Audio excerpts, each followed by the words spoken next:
how to find more corporate bookings. 3 steps we're going to go through. So I'm going to talk about moving up.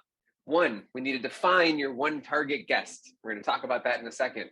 Second, we need to have a page for corporate groups. We're going to dive into that, and then we're going to talk about 8 ways to start those conversations. I'm going to leave you with 8 different things that you can go start doing today to go start increasing some of those corporate groups. When we dig in, this first thing we're talking about with defining your one target guest. We pull this knowledge back over 100 years. This is nothing new. It's nothing new. It's just the idea that we need to focus on one person before we can go after thousands.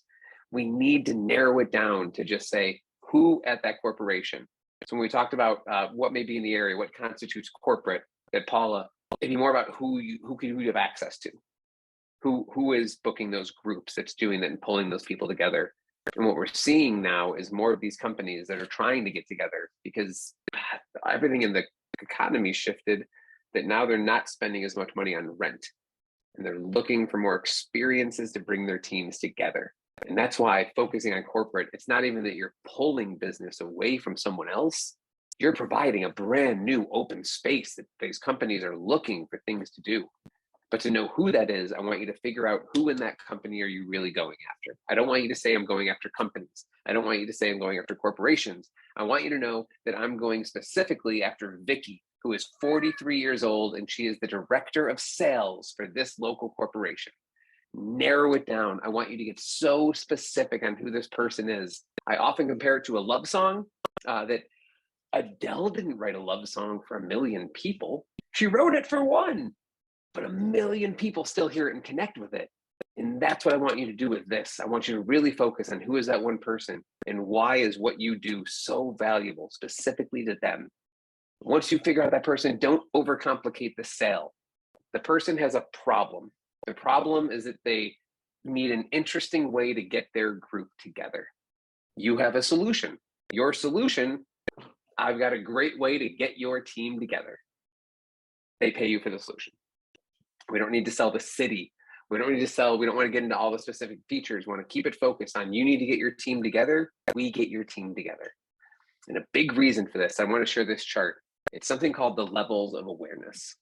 And this is really important because it's an understanding of how much does someone really know about what you provide?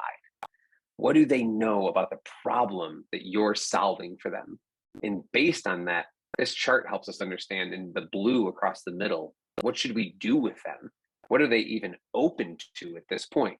Which makes sense because if someone doesn't know what your tour does, if they don't understand the value of booking with you, a 10% off coupon means absolutely nothing to them. They don't know the value. They don't know what 10% means because they barely understand what you do and why they want it to begin with. For a lot of tours, you're going to kind of stay within this area that they know they have the pain that they need to get their group together. And they probably know that you could do this, but they probably don't think of a tour company to do this. They're probably thinking local axe throwing or other things or group dinners, stuff that they think they need to do to get their group together. We as a community and food tours and tours everywhere need to start bringing that to the forefront to say, hey, we have an option for you. And this is part of the change that you are not tour operators. Tour is one portion of what you do. You are experience coordinators. If a company comes to you and says, we need help getting an experience set up in your town, you're going to say yes, because you are experts on community and you are experts on, most of you, your local food. You can coordinate this stuff together in so many ways. You've just chosen to package it up as a tour, but a tour is just one way you can put this out there. And so when you think about that target guest, when you think about that person, we want to know what we're trying to say to them, where they fall. And at the bottom of this chart, some of the things we want to talk about at that point as well. So level awareness, who we're focusing on, figuring out that person, very important, and why we want to narrow it down, because we want to be able to look at it in this way. The second big thing we need, we need a page for corporate groups. I can't have something like this one on the left that looks like a checkout menu. And that this is one of the Fair Harbor defaults. And it kind of pops up. And the first thing I'm reading is private tours, book now. But then they can't actually book that now. They need to talk to someone. They need to talk to the organization.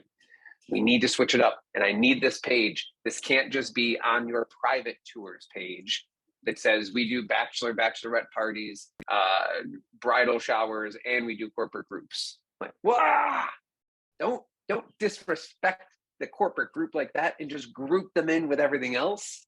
Give them their own page. Talk specifically to that corporate group and say, this is why you want to work with us. This is why your group is going to love having a good time with us. And the reasons that corporate group is going to love your tour are different from the reasons the bachelorette party are going to love that tour. Different from the reasons the church group would love your experience. So I want that page specifically to talk about corporate groups and why they are going to love what you already do. Last thing, number 3, starting that conversation. Oh, my parents are big Family Feud watchers. So we're going to the feud. Let's see if I can get the music in here next time. But we're going to take it through. So we're starting at the bottom. Number 8, one of the first things, as many of you already know, concierges and event planners at hotels.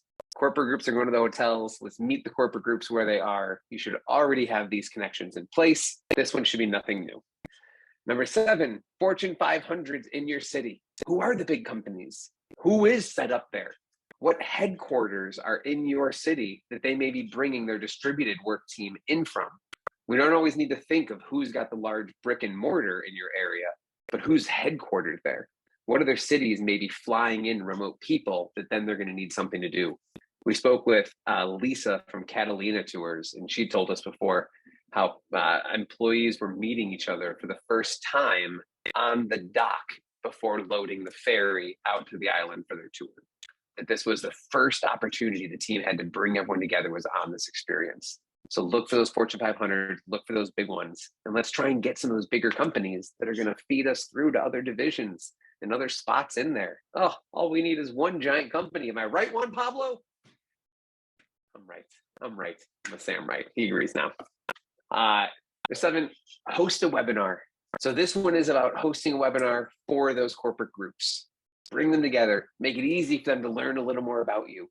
Instead of going in and asking for the sale to say, hey, book your group with us, go in and just say, hey, would you attend this thing that's going to let you know about some local events you can share? Bring them in, find some other ways. This one, event planners and executive assistants on LinkedIn. LinkedIn, such a tool. The best thing you could do is when we're done with this webinar, in fact, close the webinar right now and just go to your LinkedIn and start emailing people directly. There's so many companies that want to choose the longer route, and we want to choose SEO, and we want to do these things that aren't actually reaching out to people. This is the best thing you could do. Just go search on LinkedIn for event planners and executive assistants and introduce yourself. This works for tours because you are amazing, among other reasons. But if we're reaching out trying to sell marketing services in a cold email, not going to go over as well. You're reaching out in a cold email trying to sell executive coaching, not going to go over as well.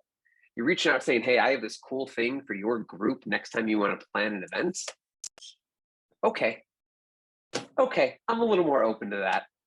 You're not, what you have is so unique. It's so original. We just need them to know who you are. So get in front of them. Hang up right now. I mean, stick around. There's 4 more. But when we're done, go to LinkedIn and go start going through them. Blogs on LinkedIn. I need you to be having the conversation publicly that you work with corporate groups. Give me a blog about something you did with a corporate group. Tell me about something fun. Give me the blog about 10 things corporate groups can do in your area. I don't care if someone else already wrote that article. I don't care if someone is ranking higher for you than that article. I want you to share that article on your LinkedIn so your people see it. I just need them to see your top 10 list article. I don't need everyone searching on Google to see that article. This should be a staple on everyone's site is your blog of top 10 things corporate groups can do in your city, and be posting that thing on LinkedIn all the time. Don't feel bad. Do it until we're sick of seeing it. Number 3, destination management companies, DMCs you should already be connected with. DMCs you're in with. If we need to talk more about DMCs, you hit us up separately. Number 2, listed on top 10s. I love this little trick. So as we just talked about, there's already an article that's ranking above you for top 10 corporate things to do in your area. Just reach out, go hit them up and ask, can you put me on your list? Some of them are going to come back and they're going to say, sure, we can. It's going to cost you this much. And that's fine. It's just a question of the investment then, and it's understanding that return. If I pay this much to get on that list and I get 2 new corporate groups, that may pay for itself. Sure, let's give it a try. But if we can't beat them, join them. Let's use that mentality here. If they're ranking above us, let's just get on their list. And the top one, the number one thing to do is past groups. Going back through already booked with you, asking for referrals, literally getting on the phone and saying, is there anyone else you know that would want to book a tour with us? Put them on the spot. It's okay to do that. But past groups, especially if you're not nurturing them, if you don't have email marketing in place to continually hit those groups up, oh, talk to us. Talk to John. We'll help you get that email marketing set up. You've done so much work to win these groups to begin with. We want to get more. We can get more out of them. You did so much to get them in the door. Let's find out what are the referrals we can get and what else can happen there. Those are the big 8. The big 8 you can take away. Don't leave for LinkedIn just yet. So just summarizing on that moving up. Top 1, defining that target guest. Know who it is, exactly who you're going after. Win one before you go after thousands. I then want you to have that page for corporate to make sure we're having the right conversation and we know where to send people. Once you have that page for corporate, then you can start outreach.